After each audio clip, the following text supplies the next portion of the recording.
My name is Julia. I'm 27 years old and work at a small interior design firm in Seattle. My job is busy, but I love it. It's one of the few things in my life I get to choose for myself. The rest?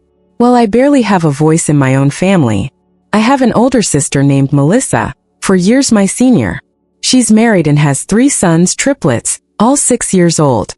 Melissa is the kind of person who makes the whole world revolve around her, and for some reason my parents think that's perfectly reasonable. As for me, I'm always the backup plan. Babysit when I'm free, babysit when I'm tired, and even when I'm trying to enjoy myself, I somehow end up back on aunt duty. Last year we had a family vacation at the Oregon coast. A trip I had really looked forward to. I requested time off work early, excited to take walks on the beach, visit seaside coffee shops, and especially attend an art exhibit I'd missed for years. My mom said she'd booked the hotel for the whole family, and that this time I'd actually get to relax. Sounds great, right? But when we got there, I found out I'd be sharing a room with the 3 boys, while Melissa and her husband had their own suite with an ocean view balcony. I barely had time to react before my mom handed me the key and smiled. The boys love you, Julia. They won't be any trouble. No trouble? That first night, one cried over a missing teddy bear. Another ran circles looking for the TV remote, and the third asked me 5 times if he could have snacks at midnight. I was exhausted and barely slept. I lay awake in a pitch-dark room, listening to heavy breathing and little snores, wishing I could vanish. The next morning, I tried to get just 1 hour to visit the exhibit, the one thing I truly wanted to do on this trip. But as I finished getting dressed, Melissa texted me. "Where are you going? Josh is about to head out. Can you watch the kids for a bit?" That bit turned into nearly 3 hours. When I spoke to my mom about it, she gently said, "You're staying for free, sweetie. It's only fair you help out a little." I wanted to scream. Free? I'm not mooching off anyone. I have a job. I'm independent. I paid for my own bus ticket and took PTO just to be here. But every time I tried to push back, I was met with disapproving stares. I felt like a stranger in my own family. That entire trip, I only made it to the beach once, while Melissa posted daily photos from spas, cafes, even a foot massage place. And me? I spent most of my time cleaning up cookie crumbs, changing the kids' clothes, and answering an endless stream of "Aunt Julia, can I?" I didn't say much back then. I just packed my things in silence, and when the trip ended, I promised myself there would be no second time. But I was wrong. This year, another family trip was coming, and my parents were already planning like everything would go the same as before. No one asked me anything. They just sent the itinerary and a message. Summer trip. We're all going together just like every year. I looked at the message in the family group chat, my hands trembling. Did they really think I'd step right back into that babysitter aunt role? I started typing a response. This time I wasn't staying quiet, as I stared at a message from my mom on my screen. "This year's trip will be so much fun, Julia. You're riding with us again, right? I've booked 2 rooms, one for the kids, one for us." I took a deep breath and replied, "Thanks, Mom. But this year I'll be driving myself. I've already booked my own room." Less than 3 minutes later, my phone rang. It was Mom. "Julia, what are you saying? Why book your own room? I've already arranged everything." "Mom, I want my own space. Last year I barely had a minute to myself. I need a real vacation." There was a beat of silence. Then her voice dropped, tinged with disappointment. "But that means you're separating from the family. Melissa will have to handle the kids on her own. And who will help when she needs a break?" "I'm not the nanny, Mom," I said calmly but firmly. "I work. I earn my own money. I'm an adult, and this time I'm not repeating last year's mistake." That night, Melissa sent me a long, emotional text. She said she was overwhelmed, tired, and felt betrayed that I wasn't stepping up like before. She reminded me that I'm still single with no kids, so helping out is the least I could do. I didn't reply right away. I needed to think, to not act out of anger. But when I read the part where she wrote, "I just wanted us all to have a fun family vacation, and now you're acting like you've been deeply wronged," I put my phone down and felt something inside me snap. A few days later, Dad called. He wasn't angry, just concerned. "Are you really planning to go separately?" "Yes, Dad. I booked a nearby hotel, but a private room. I'll join the group activities, but the rest I want to decide for myself. Melissa's really upset, you know." I used to be upset too, Dad. Really upset, but no one seemed to notice. I thought he might try to convince me, but he just sighed. I get it. 3 days later, Melissa sent a message in the group chat, impossible to misread.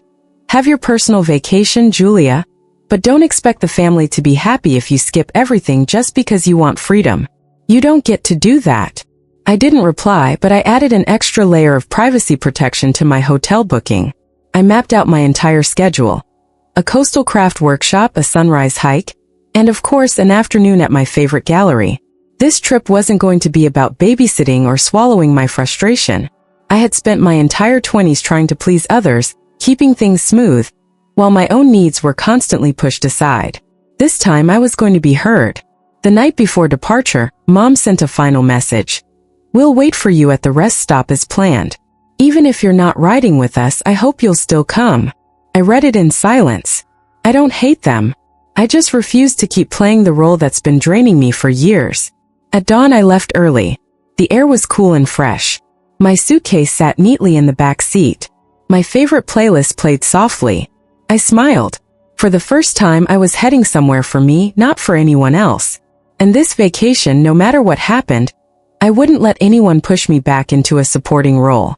This was my trip, and I'd live every moment of it. I had just checked into the hotel when my phone rang. I didn't need to look to know who it was.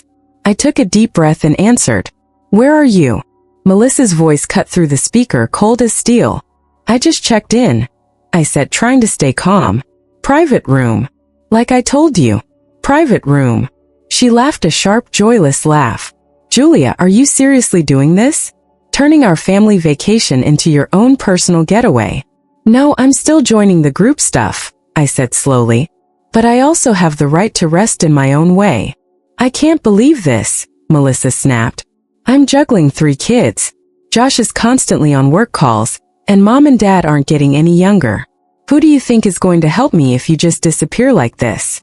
I closed my eyes, steadying myself. Melissa, I'm not disappearing. I'm just not going to be an unpaid helper like last year.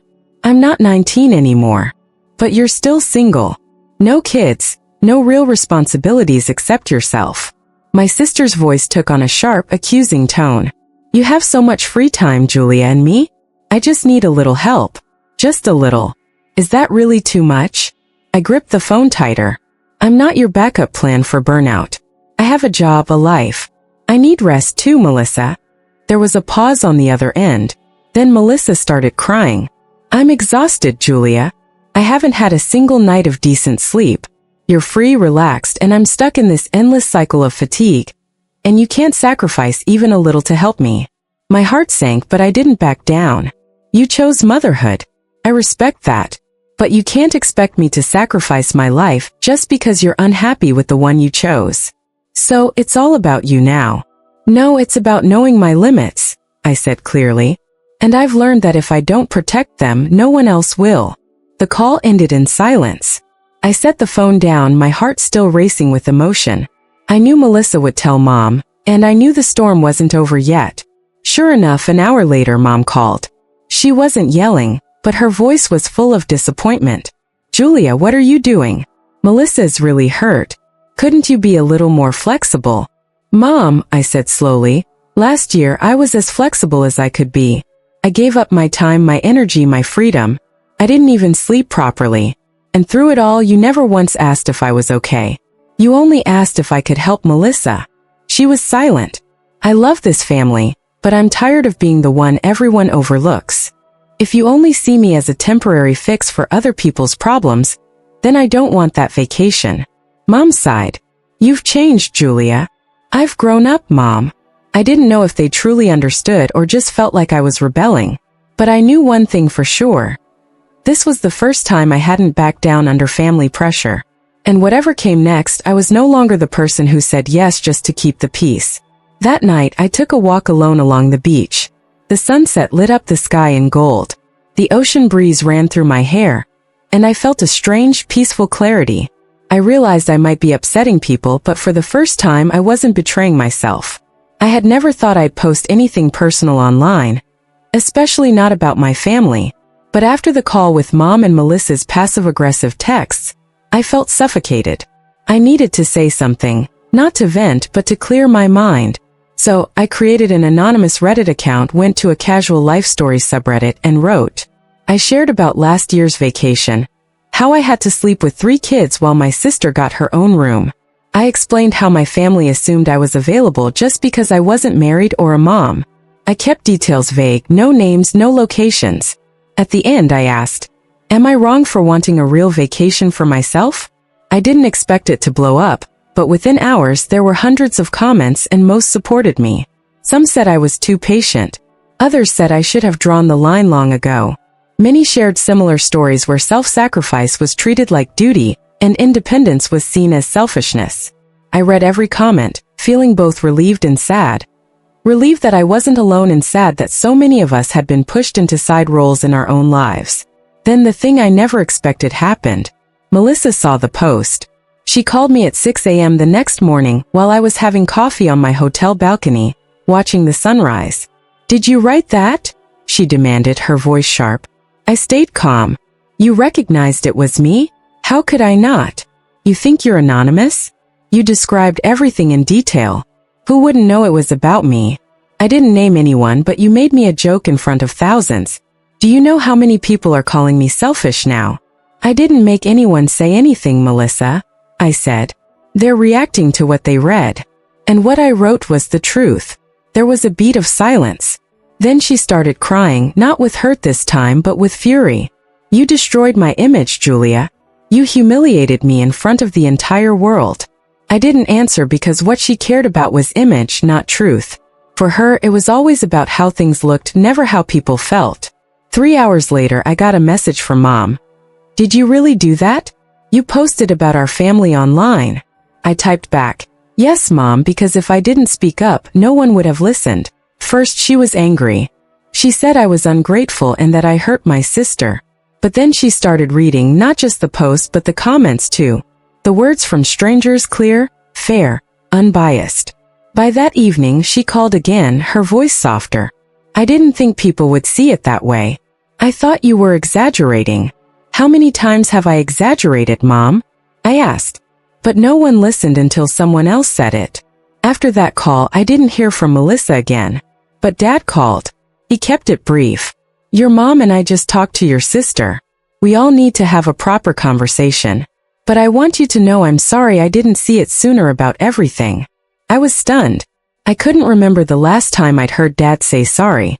That night, I got a message from someone unexpected. Josh, Melissa's husband. I'm sorry for letting you be taken advantage of. I'm talking to Melissa. I think she needs to change. For the first time in years, I felt like someone in the family actually had my back. Not out of obligation, not for the sake of peace, but because they saw the truth. 2 days after my post went viral, Mom called again with a short, heavy message. Julia, the vacation's canceled. I froze. Not out of shock, just an unexpected wave of emotion. Part of me felt relief. Another part felt sadness. I had longed for a vacation for myself after so much sacrifice. But instead of getting that freedom, I ended up paying for the truth being exposed too quickly, too loudly. Since your post, Melissa hasn't really spoken to anyone, Mom sighed. Josh got so upset he left to stay with his parents in Olympia. Your dad and I, we need time to reflect. That one sentence told me everything had escalated more than I imagined. That evening, I received a message from Josh. I'd like to meet in person, just you and me. Not through Melissa, not through your parents. We met at a quiet cafe not far from my hotel. Josh arrived on time looking tired, but his eyes were clear. None of the awkward avoidance I used to see at family dinners. Thank you for being brave enough to speak up, he said as soon as he sat down. I knew Melissa had control issues, but I didn't realize she was. I didn't even need to ask. I knew he meant about the money. I don't blame you, I said. But it's hard to believe you didn't notice. Josh shook his head. She told me she'd given you money, even described it in detail, cash in an envelope left on the kitchen counter. Every time I asked, she had a reason. I gave a dry laugh. If there was an envelope, it must have been meant for someone else. I checked the bank statements and asked Melissa directly. She admitted she only gave you money for pizza a couple of times. The rest she kept. I nodded, no longer angry, just deeply disappointed. I love Melissa, Julia, But I won't let her walk all over you just because you speak up less. I looked him straight in the eyes. So what are you going to do? Make her apologize properly and pay you back everything she owes. I didn't answer right away. My mother's words echoed in my mind. In a family, we have to be the one who bends. But what I was doing wasn't because I didn't love my family. It was because I finally chose to love myself. The next morning, Melissa showed up at my hotel. Her eyes were red, and she was holding an envelope. Josh stood behind her, arms crossed. "I'm sorry," she said, her voice so soft it was barely audible, "for taking advantage of your kindness, for lying, and for turning a family vacation into a stage to control you." I stayed silent. She handed me the envelope. "This is the money I owe you." Every cent. Josh made me recalculate all of it. I didn't open it.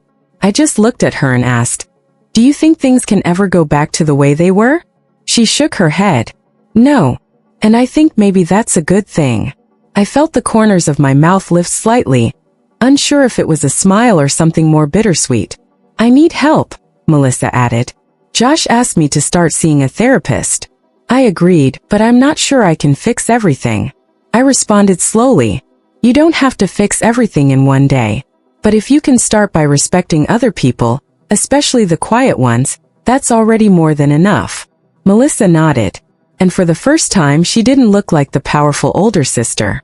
She looked like a woman trying to find herself again after a long chain of mistakes. And the vacation, though it didn't go as planned, gave me more than any beach party or sunset ever could. It gave me clarity. It gave Melissa a mirror, and it gave my whole family a chance to change, or at the very least to begin learning how. 3 weeks after the first vacation was canceled, I got a call from Dad. He didn't say much, just gently offered, "Julia, your mom and I would like to take you out to dinner. Your favorite restaurant, The Pines, this Saturday." I hesitated for a second, then nodded, even though they couldn't see me. Maybe after everything, we all needed a dinner with no arguing, no blame, just a fresh start. That evening, when I walked into the restaurant, my mom stood up first and pulled out a chair for me. That had never happened before. Dad smiled, awkward, like a small-town teacher who just fumbled his lecture. "We're sorry," Mom said, even before the appetizers arrived, "for minimizing your feelings, for giving you burdens that were never yours to carry." I looked at her, and for the first time she seemed smaller, not in stature but in the way she spoke, from the heart, not from her role as the adult in the family. "We're planning another trip," Dad added. "This time you can travel separately, stay separately, and join only the things you want to. No one will ask you to babysit. We promise." I asked, "What about Melissa?" Mom glanced at Dad, then said, "She's in counseling. Josh convinced her. And honestly, she's beginning to realize she needs to change." I didn't respond right away. I thought of all the years I had compromised, shouldered responsibilities that weren't mine. Part of me still feared all these promises would disappear like morning fog, but another part of me wanted to try believing again. "All right," I nodded. "I'll go, but I'm driving myself, booking my own room, and if anyone tries to put me back in the aunt babysitter role, I'll leave. No warning." "We understand," Dad said, and Mom gave a small, quiet nod. A week later, the family group chat came back to life with a new name. Beach Trip Reset version. Everyone tried to keep things light. Even Melissa only sent smiley emojis, no directions or demands like before. I quietly booked a hotel half a mile from the main place, close enough for dinners but far enough to have my own space. On the morning of departure, I woke early, made coffee, packed the car, and left the city before sunrise. No one called to rush me. No text from Mom asking, "Are you on your way?" No reminders from Melissa. For the first time, I felt like a true adult in my own family. When I arrived, I checked in and asked the front desk not to share my room information with anyone except law enforcement in case of emergency. The receptionist smiled kindly. "A lot of guests do that. You're good." I smiled back. I had learned that setting boundaries isn't defiance. It's self-respect. That afternoon, we met at a seafood restaurant by the beach. Everyone was there. Melissa showed up with Josh and the boys, and for the first time, she brought a hired nanny, a young woman named Ava, cheerful, energetic, and clearly professional. "Thank you for coming," Melissa said with no strings attached. I nodded. Maybe, just maybe, something really had changed. Throughout the evening, no one mentioned last year. No one asked me to take the kids to the bathroom or help feed them. I sat next to Dad and told him about a design project I was doing for a boutique hotel. He listened attentively, like what I said finally mattered as much as anything Melissa had ever said. When dinner ended, I quietly returned to my hotel. No one followed me. No one held me back. And when I opened my room door, I felt something I dreamed of for years: true peace. On day 2 of the trip, I woke up in my quiet hotel room, soft sunlight filtering through the curtains. I made coffee, turned on some light music, and sat on the balcony with a book I just bought. For the first time in years, my vacation didn't begin with someone yelling my name down a hallway or kids pounding on my door. Everything was still. After the hotel's breakfast buffet, I got a text from Mom. "We're heading to the seaside park this afternoon. Want to join?" I replied simply, "I'll come by later if I finish up on my end." No promises, no pressure. Most importantly, no guilt. Around 10 a.m., I visited a local art gallery I'd wanted to see since last year.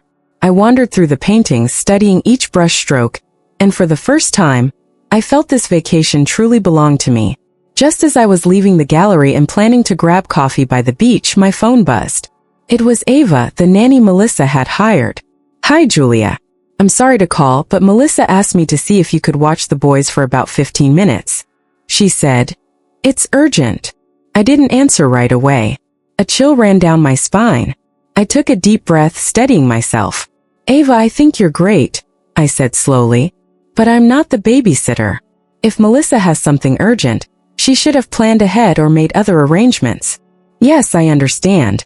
I'm just doing what she told me." "That's okay. You're doing your job. Thanks for calling." I hung up, then immediately texted Josh. "Your sister's trying to pass the kids off to me again, this time through Ava." 2 minutes later, Josh called. His voice couldn't hide his frustration. "Thank you for telling me. I'll take care of it." That afternoon, when I showed up a little late to the seaside park, the energy had shifted. Melissa didn't look at me, and Josh was off playing soccer with the boys. Mom came over, holding a lemonade, and said quietly, "We heard about what happened earlier. I'm sorry. Melissa should have known better." I simply nodded. I wasn't here to keep arguing. I was here to live true to myself. While the family rested under the shade of the trees, Melissa finally spoke up. No sarcasm, no complaints, just a simple sentence. "Thank you for not making a scene earlier." I looked at her, calm and steady. I don't need to raise my voice for someone to realize what shouldn't be done. I've said enough. Josh nodded silently, a quiet confirmation. And from that moment on, no one brought up just a few minutes of help again. The following days passed peacefully. I took walks alone, visited seaside cafes, and even befriended a local artist who invited me to join her outdoor painting session.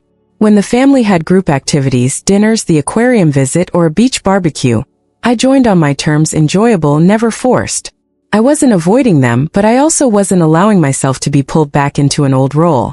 On the final day of our vacation, the whole family gathered on the beach, the sunset casting golden light over the waves. Melissa sat next to me for the first time, not glued to her phone or chasing after the kids. "You've really changed," she said softly, "and I think I'm starting to learn to accept that." I smiled without saying anything because I knew that real change doesn't come from promises. It comes from saying no firmly, even when it's misunderstood. This vacation wasn't perfect, but it was the first time I felt truly free around my family, not because they completely changed, but because I did first and I held my boundaries. After the trip, I returned to my design studio and my usual rhythm. Everything slipped back into routine. But deep down, I knew something had changed for good, not just for me but for my family too. One weekday afternoon, while organizing drafts for a hotel project, I got a short email from Josh titled, "Update on Melissa." I opened it, not expecting what I read in the first few lines. I took Melissa to her first therapy session this morning. It wasn't easy, but she didn't react like she used to. She listened. Josh shared that the therapist had said something that left both him and Melissa speechless. Being a mother doesn't mean losing your personhood, but it also doesn't give you the right to make others carry your responsibilities. According to Josh, Melissa cried through half the session when she realized how she had used motherhood as a reason to control those around her, especially me. At the end, Josh wrote, "I'm sorry it got this far, but thank you. If you hadn't stood your ground, Melissa might never have looked at herself." I didn't reply right away. Not out of coldness or anger. I just needed a quiet moment to feel something rare. Growth from the very person who used to make me feel invisible. 2 weeks later, Melissa texted me to ask if I'd have lunch with her. I was hesitant at first, but I agreed. We met at a small cafe near the park where she used to take the kids. No children, no interruptions. She arrived on time for the first time in years with no requests, no complaints. "I've been to 4 sessions so far," Melissa began, "and each time I realize I've never really listened to anyone. Not Josh, not mom and dad, and especially not you." I let her speak.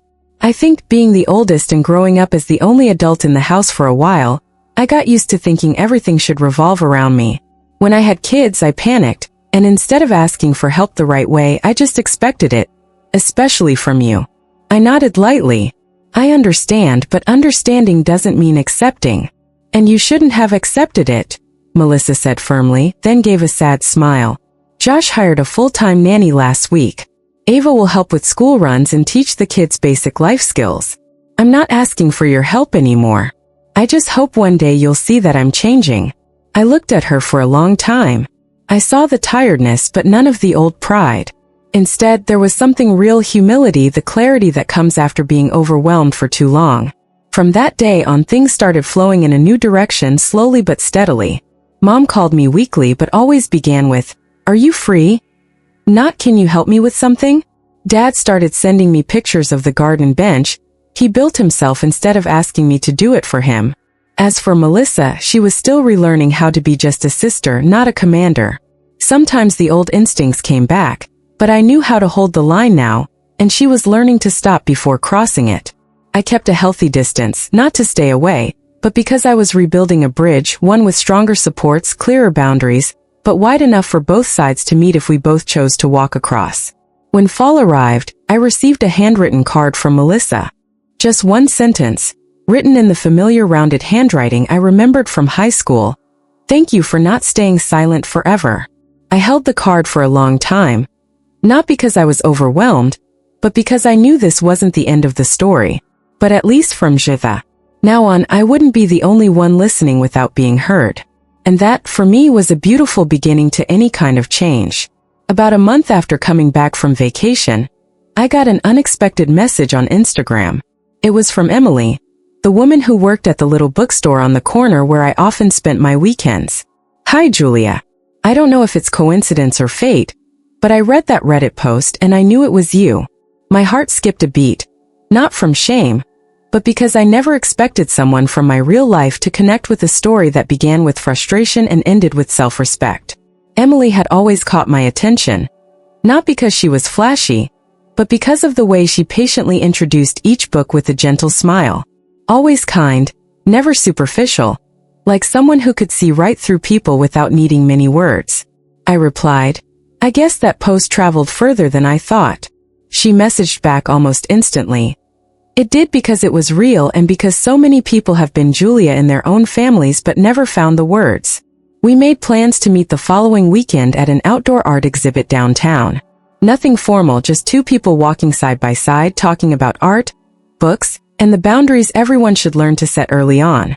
I didn't tell Emily how many sleepless nights I'd spent because of a careless comment from someone in my family, but I did share how I once learned to stay silent and how I finally had to relearn how to speak up. She listened without judgment and said one thing I'll never forget. "You're not selfish, Julia. You're just loving yourself, and there's nothing wrong with that." That's how my relationship with Emily began. Slowly, with no pressure, no rush, no need to heal each other. Just presence, listening, and mutual respect. As for my family, things are moving in the right direction in their own way.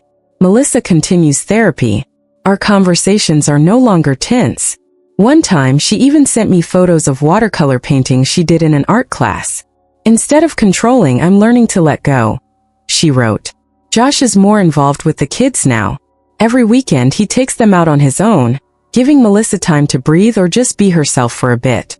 My parents have learned something powerful from my long silence. They don't send messages saying, "Can you help?" anymore. Instead, they say, If you'd like to join us for dinner, we'd be happy to see you. It may seem small, but to me, it's a whole new way of breathing in a relationship that used to suffocate me. I still keep my own room whenever I visit. I still say no when I'm tired, and I still choose peace over pleasing everyone. One early autumn night, Emily leaned against my shoulder on the wooden bench in my backyard, the porch lights casting a soft glow around us. She turned and asked, "Do you think your family really gets it now?"